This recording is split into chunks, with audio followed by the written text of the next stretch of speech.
Assalamu alaikum warahmatullah. Hermano, me dices que estás trabajando en la reinterpretación de los versículos 133 al 136 del capítulo 7, en los que se habla de los castigos que supuestamente Dios envió a Faraón y sus gentes, las plagas. Y bueno, dices que has revisado los sentidos básicos de las raíces, pero que te has quedado un poco atascado en ese pasaje. Bueno, hermano, vamos a ver. Lo primero de todo, antes de empezar, decirte que, bueno, y esto tú ya lo sabes, la interpretación judío-cristiana pesa demasiado, nos pesa también a los musulmanes, pero tenemos que saber que los judíos perdieron su lengua hace ya muchos siglos, la lengua de la escritura, que no conocen el significado de muchos de los términos. Hay parte de su escritura que tienen vacíos y no se pueden leer. Lo que hoy hablan ellos no es el hebreo de la escritura. Digo esto porque tendemos a pensar que lo árabe es lo último y que lo hebreo es lo primero. Entonces, si en la escritura de los hebreos habla de plagas, pues bueno, si después en árabe se está diciendo lo mismo, pues tiene que corresponder el árabe a el significado de las palabras en hebreo. Pero el problema, hermano, que no funciona así esto, porque el árabe posiblemente sea mucho más antiguo que el hebreo. El hebreo sea una especie de dialecto que viene del árabe. El árabe sería la lengua madre. De hecho, es la única que se ha conservado 100%, la única que conocemos. Tenemos léxicos súper completos, conocemos todas las raíces, todos los significados de todas las palabras. Ellos no, hermano, ellos no.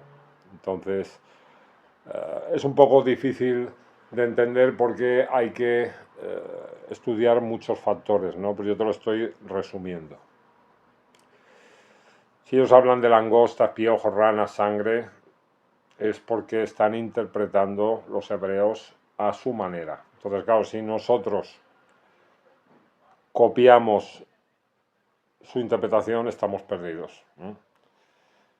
Debes saber también que toda la historia hebrea de Moisés no se sustenta por ningún lugar. En Egipto los judíos han gastado muchísimo dinero para encontrar evidencias de la existencia de los hijos de Israel, la salida del país con Musa y Aarón en la cabeza, y no se ha encontrado absolutamente nada, ni un rastro de todo esto. ¿Qué significa? Pues hermano, significa que la palabra Miser, que aparece en el Corán, que se traduce como Egipto, en verdad tiene el sentido básico de gran ciudad. Y posiblemente no fue donde ellos nos están indicando los hebreos. No fue Egipto el lugar donde partieron los hijos de Israel. No, porque si no hubieran encontrado alguna evidencia, no se ha encontrado nada, hermano. Y el Corán, como no da fechas, no da nombres de ciudades y no te da nada de todo esto, lo puedes situar en cualquier otro lado. Esta es la diferencia del Corán al resto de escrituras. Que el Corán no lo puedes pillar por ningún lado, a las otras sí. La base lógica de todo, hermano, del conocimiento de la revelación está en el Corán. Allí no se puede desmentir nada. Por tanto, el Corán es la referencia, no la Biblia. Tú sabes que nosotros creemos que lo que hay de auténtico en la Biblia es lo que coincide con el Corán. Pero tenemos que interpretar desde el Corán, desde la lengua árabe, porque ellos ya ni tienen el texto ni tienen la lengua. Entonces, ¿cómo vamos a basarnos en sus interpretaciones, hermano? No tendría mucho sentido. También sabes que en el Corán los signos de Dios, la palabra signos, significa distintas cosas. Ya hemos hecho vídeos sobre este tema. Recordarte que Moisés lo que lleva son palabras, no lleva milagros. Los milagros, según el Sagrado Corán, así como se entienden normalmente, no existen. Él lo que lleva son palabras. Mira, en el capítulo 23, en la historia de Noé, leemos lo siguiente. Enviamos a Noé a su pueblo y dijo: pueblo, servid a Allah, no tenéis a ningún otro Dios que a él, y no le temeréis. Y los dignatarios del pueblo, que no creían, dijeron: este no es sino un mortal como vosotros, que quiere imponerse a vosotros. Si Allah hubiera querido, habría hecho descender a ángeles, es decir, habría roto la normalidad para enviar un mensaje, una señal, un milagro, algo espectacular para que ellos pudieran cambiar, pero no lo hizo. No hizo descender ángeles, ni milagros, ni nada. Y a continuación dicen estos dignatarios: no hemos oído tal cosa en tiempos de nuestros antepasados. No les llegaron estas palabras del pasado. Adorar al Dios único, servir solo a Allah. Nunca lo escucharon esto. Nunca lo escucharon. En el capítulo 28, ya en la historia de Moisés, se dice que cuando Moisés les trajo estos signos como pruebas claras, palabras, al igual que les trajo Noé a su pueblo, dijeron: esto no es sino magia inventada. Tú sabes que la palabra magia, en su sentido más básico, tiene que ver con la elocuencia, con hacer parecer algo que no es. No tiene por qué ser truquitos de magia. Se está refiriendo a palabras. Los magos de Faraón son gente de gran elocuencia. No es que sean magos que hagan hechizos y cosas como nos explica la tradición. Y dicen: no hemos oído tal cosa en tiempos de nuestros antepasados. Y Moisés dijo: mi Señor sabe bien quién ha traído la dirección de él y quién tendrá la morada postrera. Los impios no prosperarán. Es decir, aquí no aparecen milagros, ni ellos están hablando de milagros, los enemigos de Moisés. Están confirmando que se trata de palabras.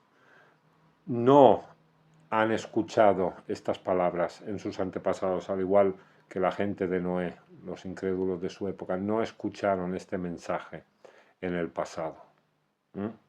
Esto hay que tenerlo en cuenta, hermano.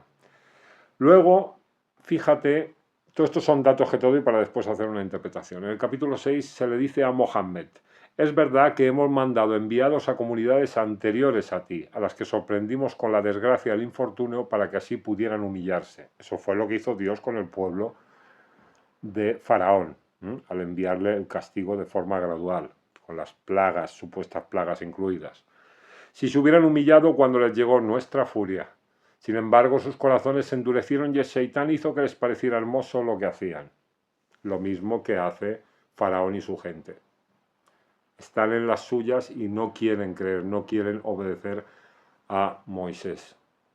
Cuando olvidaron lo que se les había recordado, les abrimos las puertas de todas las cosas, y ya que estaban contentos con lo que habían dado, los agarramos de improviso y quedaron desesperados. Esto es lo que pasó con la gente de Faraón. Dios les daba, es decir, los apretaba y aflojaba, los apretaba y aflojaba. ¿Qué hacen cuando los aprieta? Ruegan a Dios. Le dicen a Moisés: habla con tu Señor, por favor, que pare. Cuando la cosa se calma, ellos vuelven a su arrogancia. Y dice que así fue exterminado hasta el último de la gente injusta. Y después pregunta: decidme, ¿qué pasaría si Allah os quitara el oído y la vista y sellara vuestros corazones? Es decir, si os quitara la capacidad para razonar. Esto es lo que significan estas palabras. Observa cómo exponemos con claridad los signos, las ayats, y sin embargo ellos se alejan. Nada milagroso. ¿y qué os pareciera si el castigo de Allah os llegara de repente o lo vierais venir? Es decir, si llegase de sopetón o si viniera poco a poco, como también le vino a la gente de Faraón, con advertencias, con señales. No os digo que tengo en mi poder los tesoros de Allah, ni que conozco lo desconocido, ni que soy un ángel. Yo solo sigo lo que me ha sido inspirado. Como muchos otros versículos del Corán, Mohammed dice que no tiene tesoros, que no conoce lo oculto, que no es un ángel, que no tiene nada de divino. Es un hombre corriente que lo único que hace es advertirles con la inspiración que Dios le está poniendo. Nada más. Ese es el milagro de Mohammed. Di, ¿acaso son lo mismo el ciego y el que ve? ¿Es que no vais a reflexionar?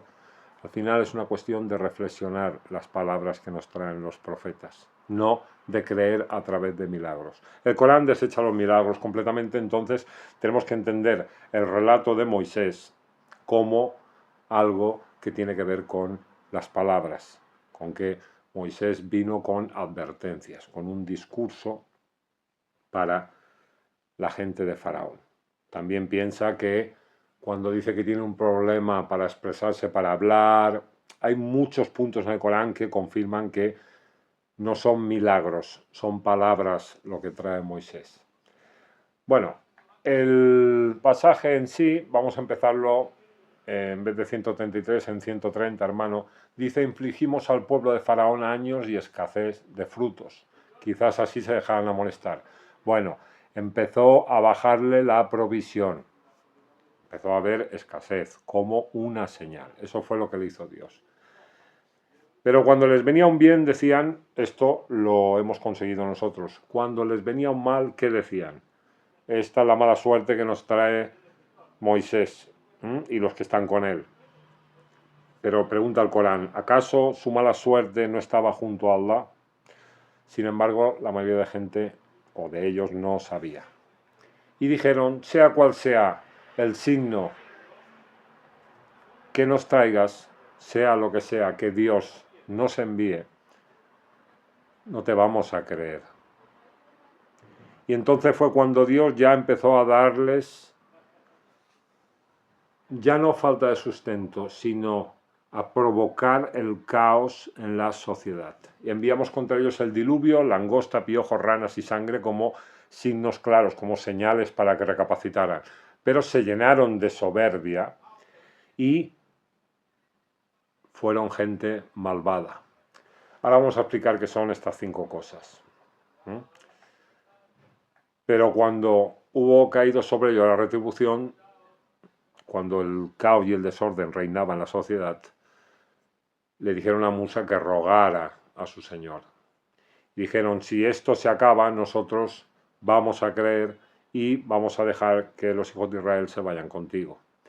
Pero cuando Dios les aflojó, les empezó a librar de este castigo, es decir, paró esta corrupción, este desorden, este caos en la sociedad, ¿ellos qué hicieron? Incumplieron, se saltaron su palabra. Y así fue como terminaron ahogados por haber tachado de mentira nuestros signos. Bueno, hermano, la raíz de la palabra diluvio, tawafa, tiene que ver con aflicción, desastre, una calamidad que alcanza a mucha gente, catástrofe, muerte o destrucción que envuelve a un grupo o comunidad, algo que rodea y abruma a todo el pueblo o nación, lo que es engullido por un desastre o tragedia, accidentes, guerras, muerte rápida de muchas personas, matanzas, plagas, lluvia continua, fuertes lluvias, tormenta, inundaciones, el agua que todo lo cubre, diluvio y caos. También se construye esta palabra con la raíz ta, ya, fa, que encierra los conceptos de persona que busca pelea, persona irritable, rabia, rabioso, ira, furia, locura, violenta, sugerencia o inspiración malvada, tocado por el mal, estar poseído, demencia y la oscuridad de la noche. La palabra langosta, de la raíz jarada, tiene que ver con tierra estéril, lugar donde la hierba no crece, un año de sequía y hambruna extrema, cielo sin nubes, leche sin espuma, perder la carne de los huesos, perder la prosperidad, echar a perder, persona desafortunada, pedir algo y no recibir nada.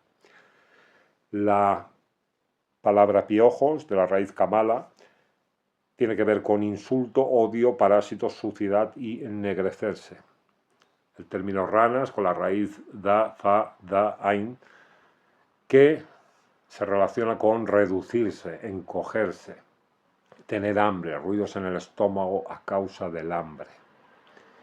Y la palabra sangre, de la raíz damaya, tiene que ver con manchado, embadurnado o lleno de sangre, un derramamiento de sangre, hacer que la sangre fluya, venganza de sangre, algo sangriento. No olvides que en la historia de Adán, ¿qué dicen los malaicas? Vas a poner como jalifas a seres que derraman sangre en la tierra. Claro, la gente que no está cerca de Dios lo que hace es derramar la sangre en la tierra. Eso tú ya lo sabes.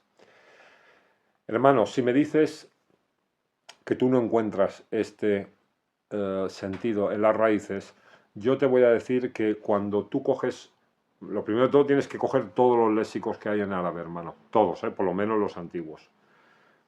Y a partir de ahí, muchas veces vas a ver que no aparece la raíz de la palabra. En todas estas que te he citado, sí, pero las acepciones, digamos, en este caso negativas, porque Dios les está enviando una retribución o un castigo por lo que están haciendo, es lo que tú debes tomar. Tienes que dejar a un lado las positivas. Si estuviera hablando en un pasaje o contexto que tiene que ver con lo positivo, tendrías que fijarte en las acepciones positivas. Así es como funciona, hermano, porque hay, por ejemplo, atributos de Dios que cuando tú vas al significado básico de la raíz, vas a ver que habla de cosas positivas y negativas, y a Dios no le puedes atribuir algo negativo o malo. Como se trata de Dios, está hablando de Dios el contexto, tienes que atribuir solo las acepciones, los sentidos positivos. Así es como funciona la interpretación, hermano. Nada, te doy esta información, sigue desarrollando tú tu trabajo y inshallah me envías el pasaje cuando lo tengas ya más adelantado o volvemos a hacer un vídeo y seguimos hablando del tema, hermano. Yo estoy aquí para eso. Hermano, y se me olvidaba, ya había apagado esto y se me había ido la castaña. Mira el vídeo de aquí en el canal titulado Los milagros de Moisés. Ahí vas a poder ver también cosas muy interesantes que te van a servir para tu trabajo. Assalamu alaikum warahmatullahi, hermano. Barakallahu fik.